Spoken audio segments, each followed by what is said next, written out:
Assalamualaikum warahmatullahi wabarakatuh. Innal hamdalillah nahmaduhu wa nasta'inuhu wa nastaghfiruh wa na'udzu billahi min shururi anfusina wa min sayyiati a'malina. Man yahdihillahu fala mudilla lahu wa may yudlilhu fala hadiya lahu. Asyhadu an la ilaha illallah wahdahu la syarika lahu wa asyhadu anna Muhammadan abduhu wa rasuluh. Allahumma salli ala Muhammad wa ala alihi wa sahabatihi wa man sara ala nahjihi wa ihtada bihadihi wa sanna bi sunnatihi ila yaumil qiyamah. Ya ayyuhalladzina amanu taqullaha haqqa tuqatih wa la tamutunna illa wa antum muslimun. Allahumma 'allimna bima yanfa'una wanfa'na bima 'allamtana wa zidna ilman wa tawfiqan wa alhiqna bis salihin. Amma ba'd, ma'asyiral muslimin jamaah salat subuh rahimani wa rahimakumullah. Alhamdulillah, pada kesempatan ini kita kembali melanjutkan majelis ilmu kita pada penjelasan ayat-ayat Al-Quran yang terdapat di dalam kitab Taisirul Karim Ar-Rahman fi Tafsir Kalamil Mannan.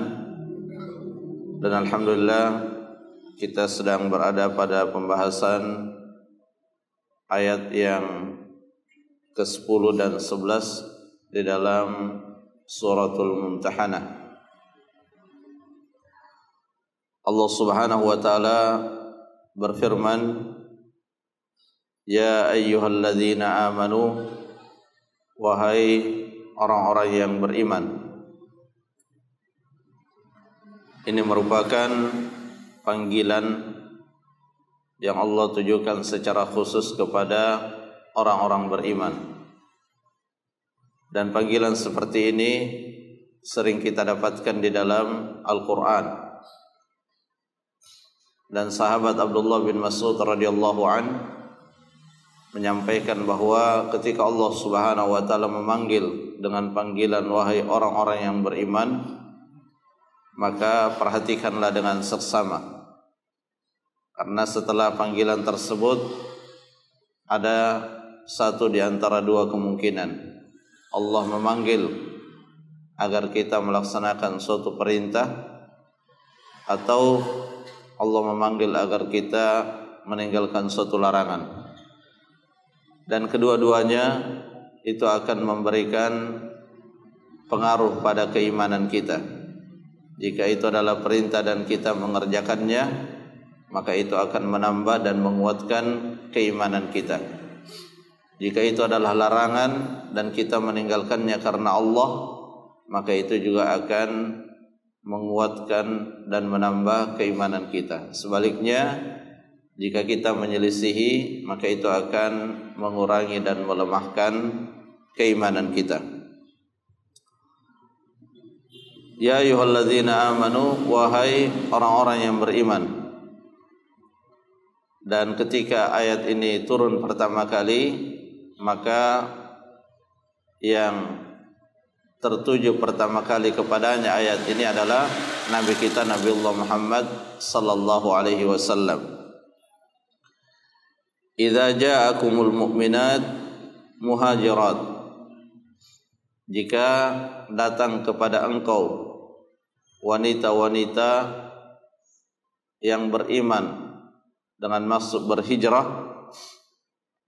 famtahinuhun, maka ujilah mereka. Ayat ini seperti yang telah kita sampaikan di pertemuan yang sebelumnya berkaitan erat dengan perjanjian Hudaybiyah, di mana dalam sejarah Nabi sallallahu alaihi wasallam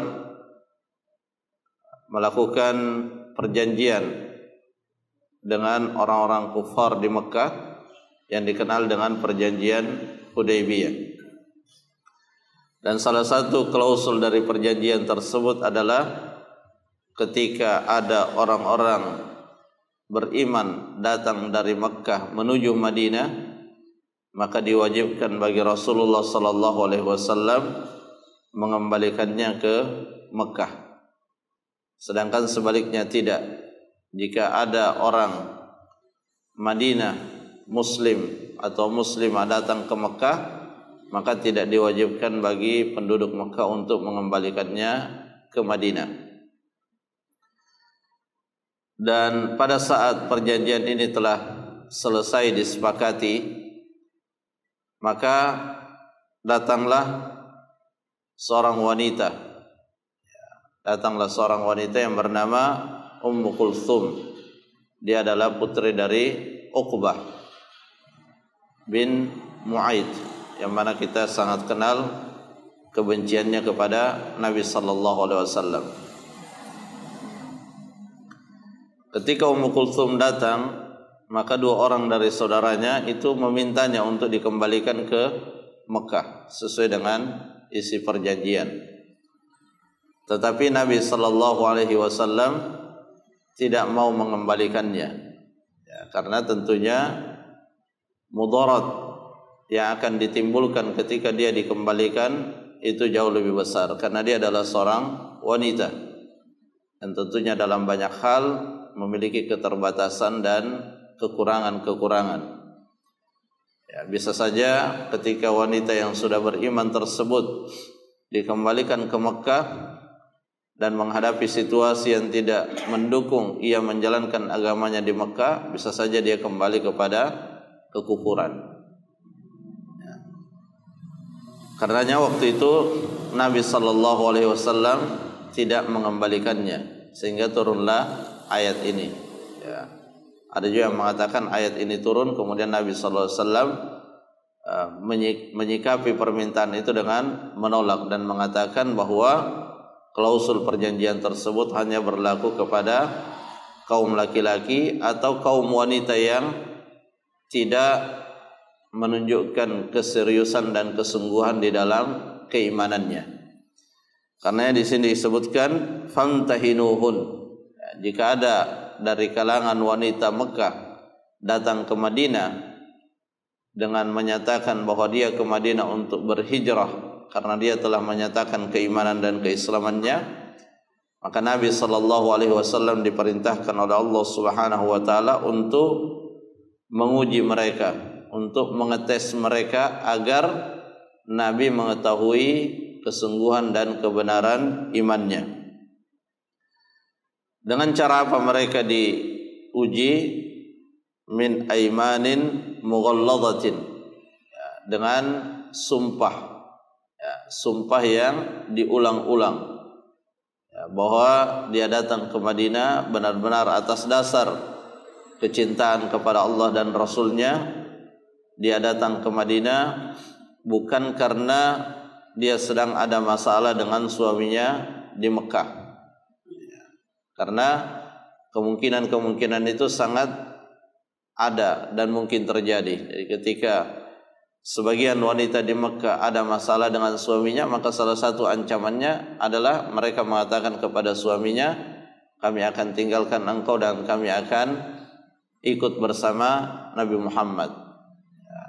Ada yang seperti itu, sehingga Nabi sallallahu alaihi wasallam diperintahkan untuk menguji mereka.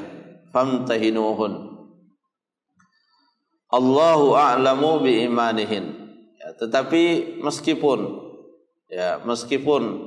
Nabi telah mengujinya dan dalam penilaian Nabi dia adalah orang-orang yang benar-benar beriman, atau mungkin sebaliknya, atau pada akhirnya yang paling mengetahui kebenaran imannya itu adalah Allah Subhanahu wa taala.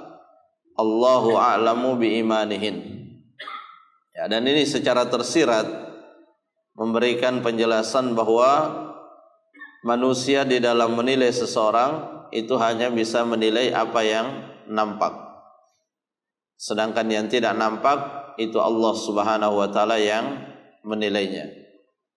Ya, sehingga ya kita juga dilarang untuk berupaya untuk menilai sesuatu yang tidak nampak. Ya, makanya kita dilarang berburuk sangka. Ya, Ya, karena berburuk sangka itu adalah menilai dengan sesuatu yang tidak nampak. Jadi kita hanya dibolehkan menilai sesuai dengan apa yang nampak. Ya. Karenanya seorang hakim atau orang yang mengadili, dia mengadili berdasarkan bukti yang nampak. Ya, dia tidak bisa mengadili dengan dugaan, dengan prasangka, dengan hal-hal yang tidak terbukti, dengan hal-hal yang tidak nyata. Allahu a'lamu bi imanihin. Dan ini juga menunjukkan bahwa Nabi kita Nabi Allah Muhammad sallallahu alaihi wasallam ya, tidak mengetahui perkara-perkara yang gaib. Nabi tidak mengetahui isi hati manusia. Ya, apakah dia jujur, apakah dia berdusta, Nabi sallallahu alaihi wasallam tidak mengetahuinya. Kalau kemudian ada hal-hal yang seperti itu diketahui oleh Nabi, maka itu karena Nabi diberitahu oleh Allah Subhanahu wa taala. Jika ada perkara-perkara yang sifatnya gaib itu diketahui oleh Nabi, maka itu karena Allah memberitahukan kepada beliau. Tetapi secara asal Nabi tidak mengetahui perkara-perkara yang gaib. Dan itu disebutkan di dalam Al-Qur'an, walau kuntu a'lamul ghaiba lastaghfartu minal khair. Ya, kata Nabi SAW sebagaimana diceritakan oleh Allah, bahwa sekiranya aku mengetahui perkara yang gaib, maka akan lebih banyak lagi kebaikan-kebaikan yang aku lakukan. Ya. Allahu a'lamu bi imanihin.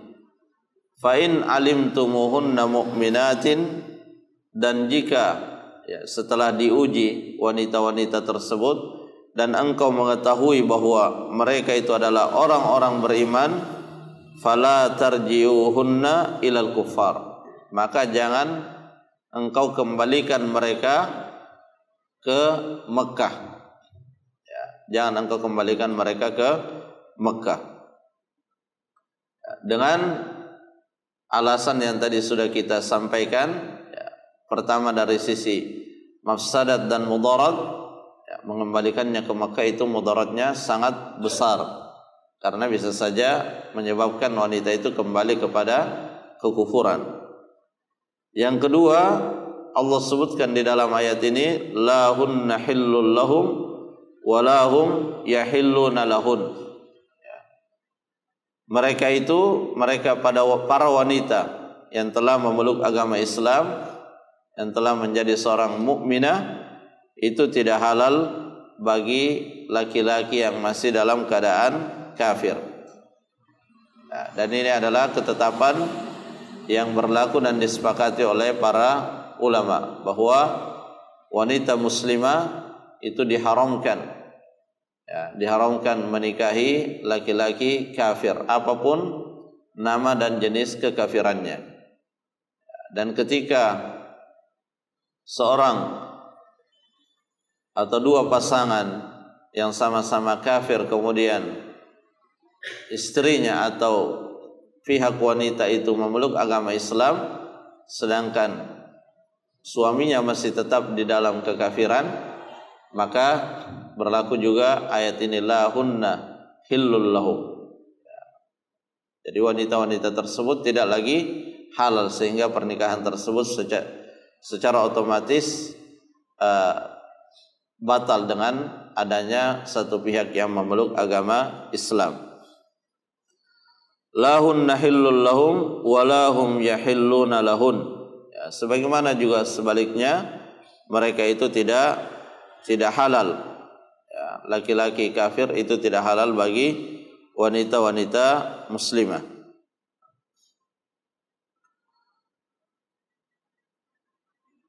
Syekh Sa'di rahimahullah, ya, di dalam kaitannya dengan ayat ini mengatakan, fahadhihi mafsadatun kabiratun fi raddihinna ra'aha syari'.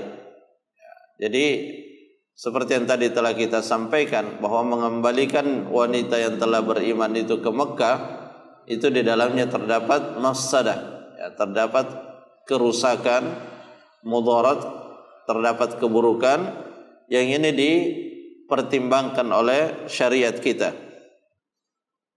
Wa ra'a aidan al-wafa'u bisyart, dan di sisi yang lain, ya, sisi yang lain juga diperhatikan dan dijaga klausul perjanjian. Ya, jadi di satu sisi ada mudarat yang harus dihindari, di sisi yang lain ada juga tuntutan untuk menepati perjanjian yang telah disepakati.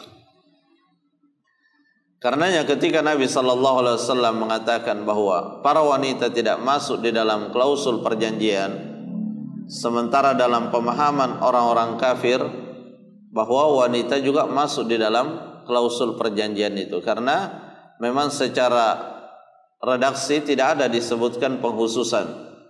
Ya, klausul perjanjian itu bersifat umum. Siapa yang dari Mekah datang ke Madinah dalam keadaan beriman maka wajib dikembalikan. Tidak ada disebutkan khusus laki-laki dan tidak ada juga pengecualian bahwa wanita tidak masuk di dalamnya.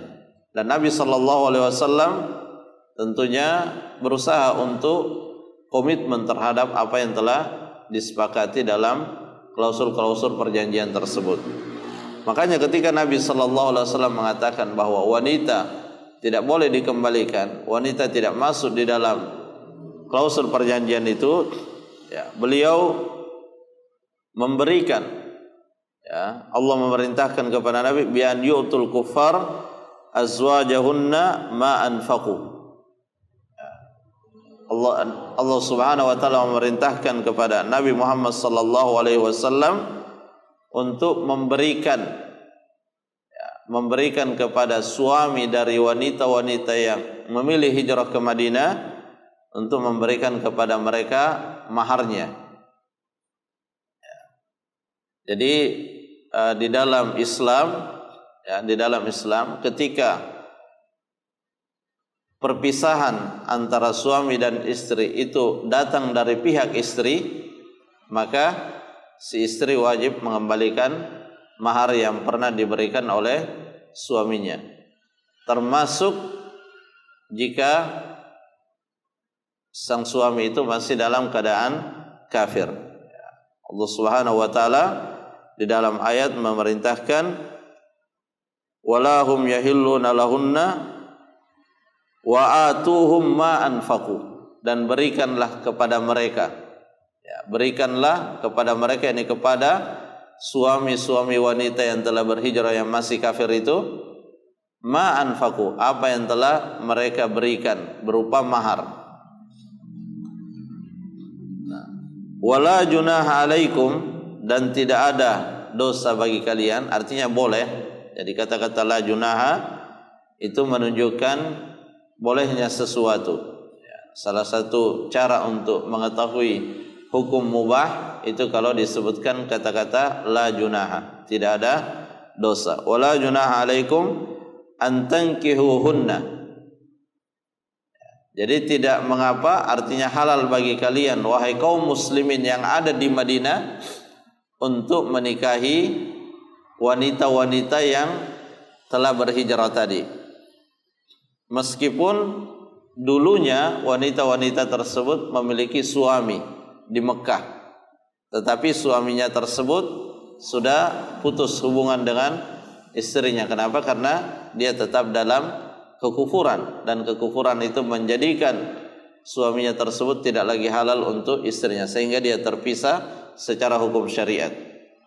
Dan itu dibuktikan dengan mereka diberikan, si suami-suami yang masih kafir di Mekah itu dikembalikan kepada mereka mahar yang pernah dia berikan, sehingga wanita tersebut dalam keadaan tidak ada ikatan dengan laki-laki manapun. Karenanya Allah mengatakan la junaha alaikum, ya, tidak ada dosa bagi kalian untuk menikahi mereka ketika sudah keluar dari masa iddahnya, ya, karena wanita yang berpisah dari suaminya itu diwajibkan untuk menunggu. Diwajibkan untuk menunggu yang disebut dengan iddah, diwajibkan beriddah itu menunggu, ya, dengan tujuan, ya, dengan dua tujuan. Kalau yang mentalak itu adalah atau dia berpisah dari suami yang muslim, maka memberikan kesempatan kepada si suami untuk kembali. Tetapi kalau itu dari orang kafir, maka iddah itu memastikan bahwa rahim wanita tersebut terbebas dari kehamilan dari suaminya yang pertama. Karena salah satu yang sangat dijaga di dalam Islam itu adalah keterjagaan nasab. Ya, jangan sampai terjadi percampuran dalam hal nasab. Makanya disyariatkan yang namanya iddah. Wala junaha alaikum an tankihuhunna idza ataitumuhunna ujurahun. Jadi tidak mengapa bagi kaum muslimin yang ada di Madinah untuk menikahi wanita-wanita yang sudah berhijrah tadi setelah keluar dari masa iddahnya, dengan syarat memberikan kepada mereka mahar-mahar mereka. Ya, artinya menikah harus dengan mahar.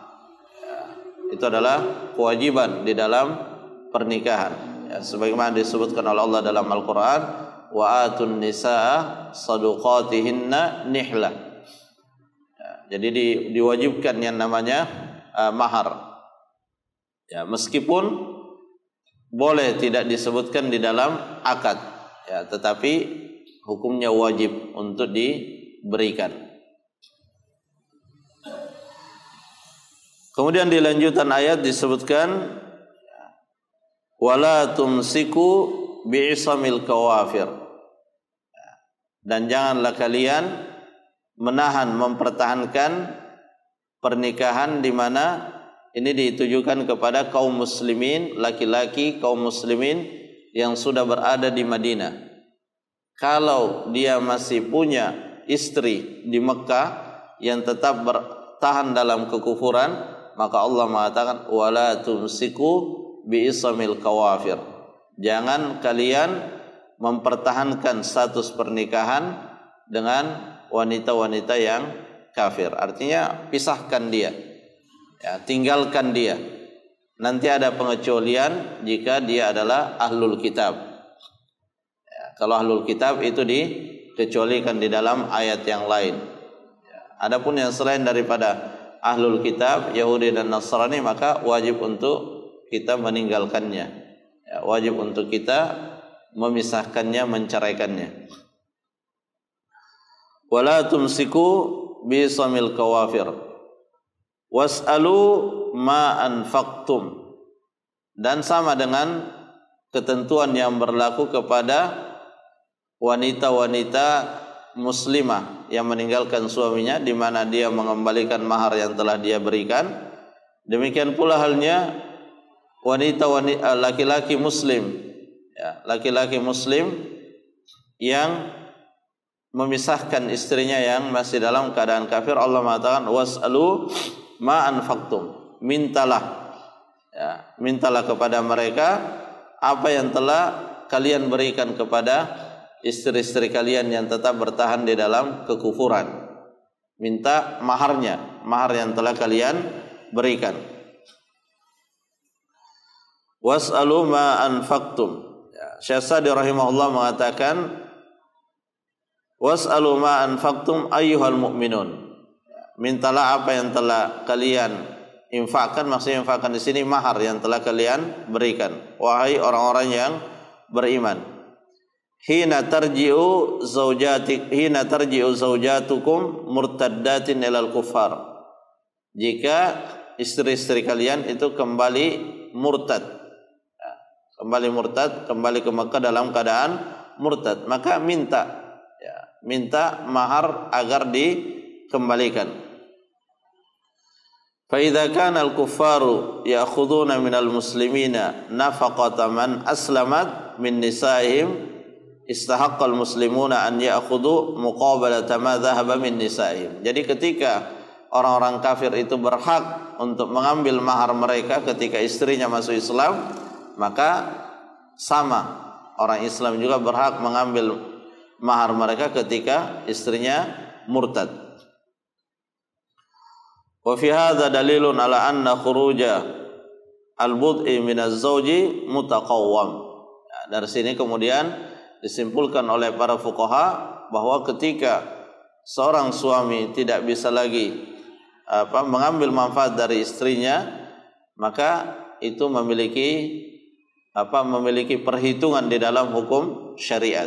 Ya, makanya di dalam Islam ada yang namanya al-khulu', yaitu permintaan dari seorang istri untuk berpisah dari suaminya, dan itu adalah permintaan yang menyebabkan suami tidak bisa mendapatkan manfaat utama dari suatu pernikahan.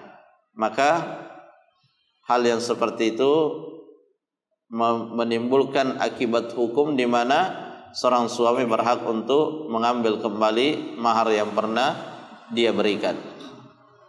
Ya, dengan catatan bahwa tidak boleh bagi seorang suami secara sengaja menimbulkan mudarat, menyakiti istrinya dengan tujuan supaya istrinya minta cerai. Nah, itu tidak dibolehkan.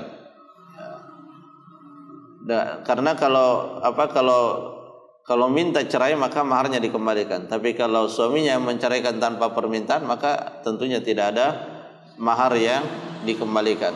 Ya, karenanya Allah Subhanahu wa taala melarang bagi seorang suami, ya, karena bisa jadi seorang suami berpikir kalau dia ceraikan maka hilang mahar yang dia berikan dulu, padahal besar.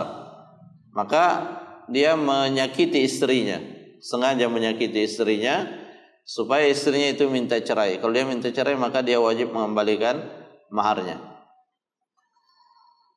Wallahu alimun hakim, dan Allah Subhanahu wa taala Maha mengetahui.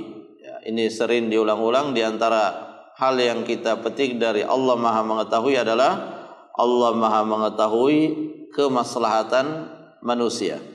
Ya, jadi ketika Allah Subhanahu wa taala menetapkan suatu ketetapan, maka kewajiban kita adalah sami'na wa ata'na. Ketika Allah Subhanahu wa taala atau Nabi sallallahu alaihi wasallam menetapkan suatu ketetapan, maka kita wajib untuk mendengar dan taat dan patuh terhadap ketetapan itu. Kenapa? Karena Allah Maha mengetahui apa yang maslahat buat kita.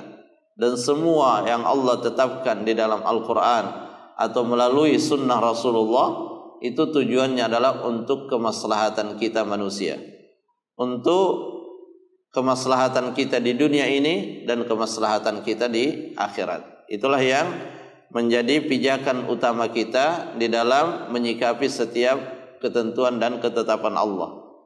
Ya, meskipun terkadang ya, bisa jadi ada suatu ketetapan yang akal kita masih sulit untuk kemudian mendeteksi di mana letak kemaslahatannya. Atau bahkan lebih daripada itu, kita melihat ini sesuatu yang sangat memberatkan, sesuatu yang bisa jadi menimbulkan kemudaratan bagi kita. Tetapi itu dalam hitungan kalkulasi akal kita yang bisa saja salah dan keliru. Tetapi ketetapan Allah tidak mungkin salah dan keliru. Ya, disinilah dibutuhkan yang namanya kesabaran. Ya, ketika kita diperhadapkan dengan suatu ketetapan dari Allah yang bisa jadi itu belum dapat kita terima dalam logika kita, tetapi kita wajib menerimanya karena kita berpijak pada suatu keyakinan bahwa apa yang telah ditetapkan oleh Allah Subhanahu wa taala itu pasti mengandung kemaslahatan. Baik itu kemaslahatan yang seluruhnya itu adalah kemaslahatan atau kemaslahatannya lebih dominan daripada kemudaratannya. Demikian pula sebaliknya, kalau itu adalah larangan, maka kita meyakini bahwa Allah tidak melarang hal tersebut kecuali karena di dalamnya mengandung kemudaratan. Baik itu kemudaratan yang sempurna dalam arti 100% itu adalah kemudaratan, atau kemudaratannya lebih dominan daripada kemaslahatannya. Artinya jangan sampai ada seorang mengatakan ini kan ada maslahatnya, ini ada baiknya. Tapi kalau Allah melarang, maka meskipun kita lihat ada baiknya, ada maslahatnya, maka jangan kita lakukan. Karena khamar yang disebutkan di dalam Al-Quran itu adalah haram, judi yang disebutkan dalam Al-Quran itu adalah haram. Allah juga menyebutkan di situ ada manfaatnya, tetapi karena mudaratnya lebih besar, maka kita menjauhinya. Ya, jadi apa yang datang dari Allah Subhanahu wa taala, kita meyakini itu adalah kebenaran yang mutlak. Dan ketika ada di dalam pikiran kita hal yang menyelisihi apa yang datang dari Allah, maka tuduhlah pikiran kita dan jangan kita meragukan apa yang datang dari Allah Subhanahu wa taala. Ya, seperti itulah seorang muslim di dalam menyikapi apa yang terdapat di dalam Al-Qur'an, apa yang terdapat di dalam sunnah Rasulullah sallallahu alaihi wasallam. Jamaah rahimakumullah, ini yang bisa disampaikan, semoga bermanfaat. Wallahu taala alam bissawab. Subhanakallahumma rabbana wa bihamdik, asyhadu an la ilaha illa anta, astaghfiruka wa atubu ilaik. Assalamualaikum warahmatullahi wabarakatuh.